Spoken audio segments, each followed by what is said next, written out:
Today, I want to have a very important conversation about the will to no longer live. This is a very serious conversation, whether this is for you or a loved one or a friend. Please share so you can save a life. Before we get started, if you or someone you know are having thoughts of no longer being alive, please get help. You are worth being here. You are valuable. You are seen. You are loved. You are worthy of living. I can't tell you everything will be okay, but things do get better because nothing lasts forever. So if you are needing help, if you're in this situation, there's help available to you. You can use the hotline, which is 988. You can dial 988 and speak with someone, or you can text 988, or you can also text HOME, HOME, to the number 741 741. Again, you can text the word HOME, HOME, to the number 741 741, and that is a crisis hotline. Please see someone, say something. And also, if you have young children or children at all, I think it is very important to normalize this conversation because people already have a lot of shame and are afraid to talk about it. So sometimes you just need to ask. So I want to encourage you, if you are a parent, a guardian, an educator, depending on your scope of practice and education, I would say just ask, have you ever thought about no longer being here? When's the last time you thought about it, if you've have they had it in the past? Because asking that question can save someone's life. Again, simply say, have you ever thought about ending your life or no longer being alive? You can change the words. Because of YouTube, I can't use certain words, or I'm choosing not to, but I hope you get the gist of, if someone wants to take their life, what that is called. Okay. I am a professional, but I cannot say certain things online, especially because you guys are not my client. I'm only trying to give you education and resources, but please seek a professional for your specific circumstances. I will be using my notes to make sure I go over important things in this conversation we're having today, so I don't skip anything or miss anything. Okay. So, the first thing I want to address is the stigma around suicide. I said the word. The stigma around no longer wanting to be alive. So the stigma, I think, comes from shame and people taking it personal. It is very misunderstood why people don't want to be here anymore. But I think whether you think someone is crying wolf or they're serious, you don't understand. It's not for you to understand or agree. But you should always take it seriously, because you don't know when the day will come and people will say they didn't see it coming or they didn't know. And then people feel guilty. Okay. So the stigma is because everybody takes it personal. Not everybody, but most people take it personal and make it about them instead of the person who is in this position. What did I do wrong? What could I have done differently? And sometimes there are answers to that question. It is a valid question to self-reflect and correct yourself if you may have contributed to the distress of this person. But in general, people tend to disagree and shame people. That's stupid. You're going to hell. Other senseless things that you say that are completely irrelevant and minimizing and degrading and a lot of other things to the person experiences these feelings. If you have never felt that, you don't understand, and be grateful. If you cannot relate to someone who feels that way, be glad. The fact that you cannot fathom what that is like is a blessing and a privilege in itself. And if you yourself cannot fathom not wanting to be here no more or taking your own life, then you could only imagine what that person is feeling, that they want to do so or that they've tried to do so. So I need us to be open minded and compassionate and a little curious of how someone gets to that point. If you know, I've never felt that way, I can't imagine. Well, some people do feel that way. So I need you to try to imagine what could possibly go wrong or be going on in their life that they could feel so terrible that they feel like that is the best option. Because I need you to understand that at that point, people feel like nothing can help them, nothing can save them. Maybe they feel no one cares. And sometimes, contrary to popular belief, they know people care about them. They do know their love. It's just not enough to keep them here because they don't think life is worth living. Okay. And there's sometimes people do it because they think they're doing other people a favor, which is a different situation. But the stigma in itself is because people place blame weirdly and talk about it and make fun of people and gossip about it. Can you believe they tried to do this? And I can't believe. Sometimes people overreact and then you punish them and now they're in trouble and then you guilt them, tell them how dumb it is and they should be grateful and they're so blessed to have. and you make it seem like this big shameful thing. And that may be your personal belief that is shameful, but I'm telling you it's not helpful. So keep your thoughts to yourself. If you don't have anything good to say, don't say anything at all. And also, you should also refer these people to a professional, because a lot of times when people think they're helping or saying something supportive, they're making things worse. I'm just telling you, as someone who has had to save a lot of lives, having this conversation with people who do feel this way, the things other people in their life or support or community has told them does not make sense, and is what's kind of pushed them further there unintentionally. I'm a person who is big on good intention can do harm, contrary to popular belief. A lot of people will say, "Well, I didn't mean that. I didn't mean it that way. You took it that wrong." You took it the wrong way. And that could be true. And that's why it's very important to be careful what you say, because you don't have control over how people will take it. So I think if we can remove the stigma of shame and stop punishing people who feel that way, and be, again, open minded, compassionate, and curious, then we probably can save some lives. Are some people still going to go through with it? Yes, because sometimes people deal with mental illness or chemical imbalances in the brain that is beyond their control, that regardless the help they get, the urge is still there. And those people are in a unique situation that most people will not understand, and they need professional help. Sometimes medication doesn't work, sometimes therapy doesn't work. You may know someone who's been in this situation, but a lot of times therapy and medication can help these people remove those thoughts or urges, or calm them, or talk them through it to see what's going on better than you can. So do not take it personal of, I've known you, this is not you, or whatever you're feeling, and you want to save them. This is not the time to play Captain Save a Friend. This is not the time. You can listen, and you can be there for them. You can be a shoulder to cry on, as you should be. But be mindful of what you say, because what you might think is encouraging may validify how they're feeling already and push them further to it, and you would not know. So it is a very, very slippery slope, which is why I'm going to continue to say, use a professional. Again, if this is you and you don't know what to do and you feel like you don't have anyone to talk to, please use the hotline 988. A lot of times parents take it personal as well, and they do want to lash out, or they don't know how to respond, because what I've seen as someone who's worked with a lot of children over the last 10 plus years is that parents don't want other people to blame them or question their parenting. And so they want to keep things hush. Depending on the generation of parents you've come from, you've probably heard, we keep everything in the house, don't put other people in our business. What happens at home stays at home, or whatever you've heard. But a lot of times, people in certain cultures or demographics will say or feel that if their child no longer wants to live, then people will blame them, or assume they did something wrong, or assume they're a bad parent. And because they've now, again, taken it personal, they're not getting the appropriate help out of the shame they feel about themselves, the embarrassment they feel. And that's why I'm going to keep expressing, stop taking it personal. Be active, if not proactive, by asking that question instead of reactive. You have to get out of your feelings. It's going to hurt. It's going to sting. It's going to be uncomfortable. No one's saying these conversations or situations are easy. However, you taking it personal and responding or reacting out of the way it's made you feel can do more damage. And we do not want that, because we do not want people to go through with the thoughts they're having. So just something to keep in mind when it comes to that. Don't be selfish. Don't say what you would do and how you went through worse things. That stuff is not relatable. It's inappropriate, and it's not the right time. And no one asked you. I can understand people trying to relate in a way of saying, in a compassionate way, when you were expressing empathy. Man, that really sucks. Yeah, I can only imagine what it feels like to be in your shoes. That's one thing. And that can be therapeutic if you know what you're doing and you choose the right words. But if you are, again, invalidating their experiences, usually this is with an adult to a child, but oftentimes between adults too. I've been through worse. Oh, when I was your age, I did this and I didn't want to do that. And who asked you?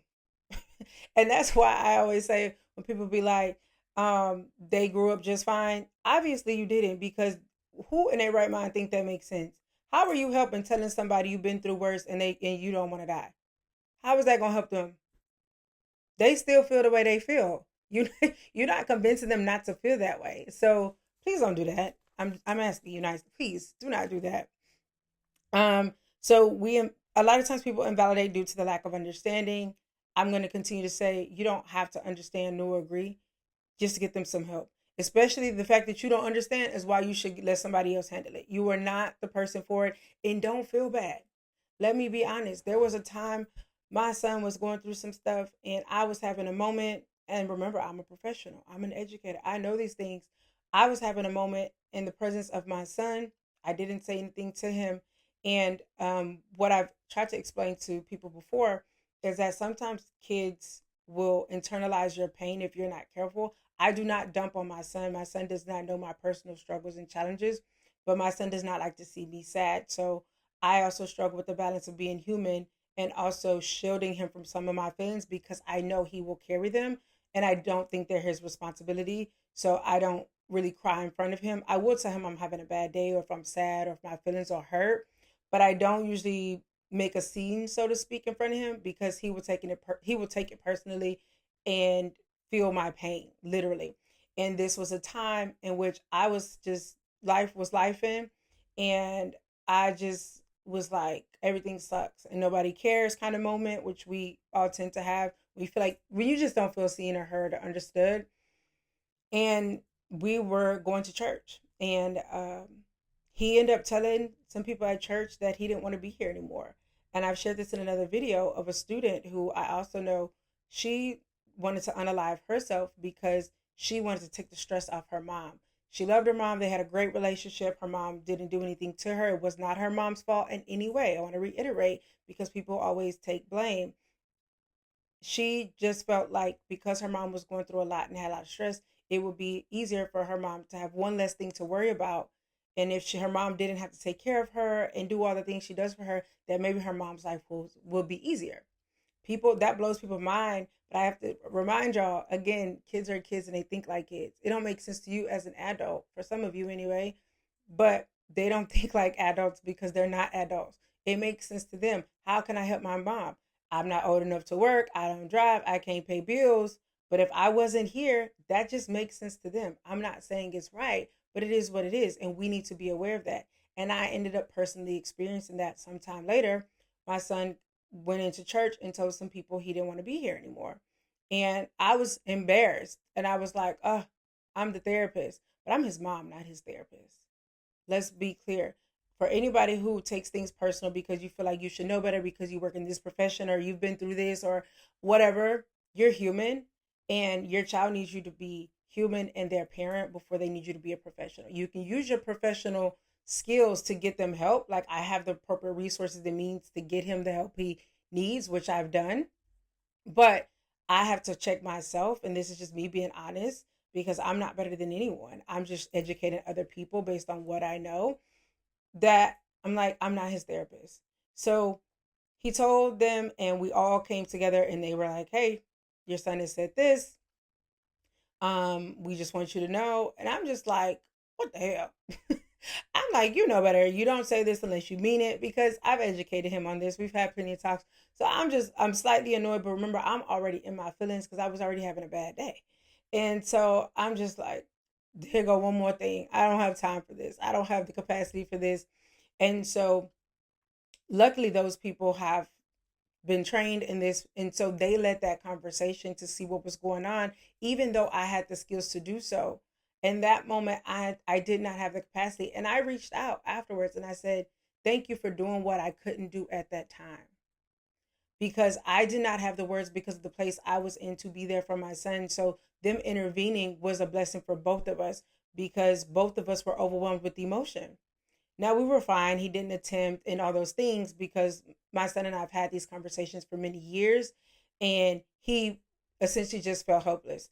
He was going through all the kitty drama at school, and then to see me so down, he felt defeated by life, and it was a cry for help for him. He wasn't serious. He didn't have a plan and all these other things that go into this, but it still was a very real feeling of like he didn't want to be here because nothing was going right and nothing was going well and his mom was stressed.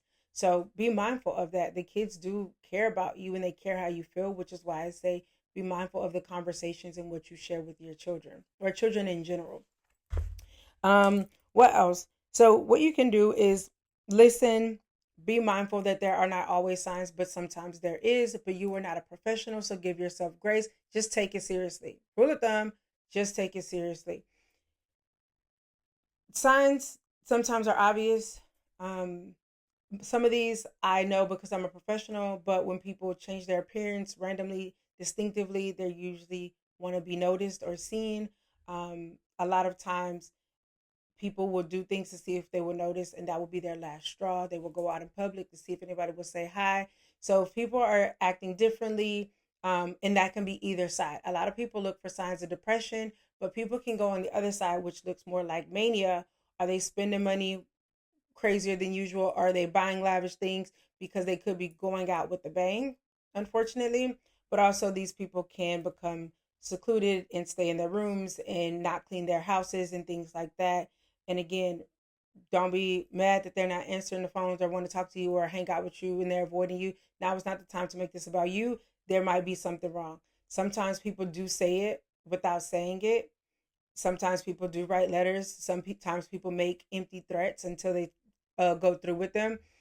But there's not always clear telltale signs. And that's why if you have an inkling of an idea, then you should just seek a professional or have someone intervene on your behalf because you don't know what to do or say, especially if this person is close to you and you don't have the skills or the capacity. You may not be the man for the job, even though you can do it for everybody else you know.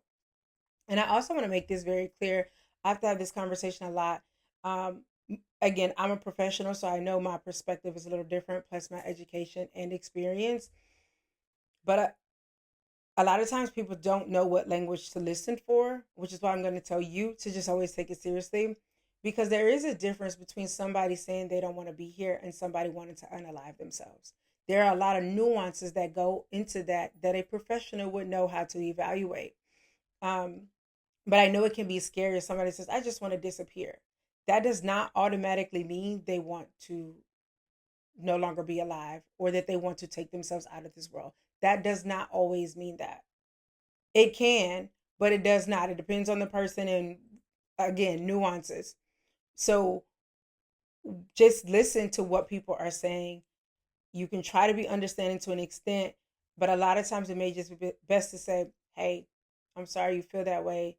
That sounds terrible. I can only imagine how bad you can feel. Of course, say this in a way that makes sense to them because otherwise they're going to be like, it's not going to seem genuine.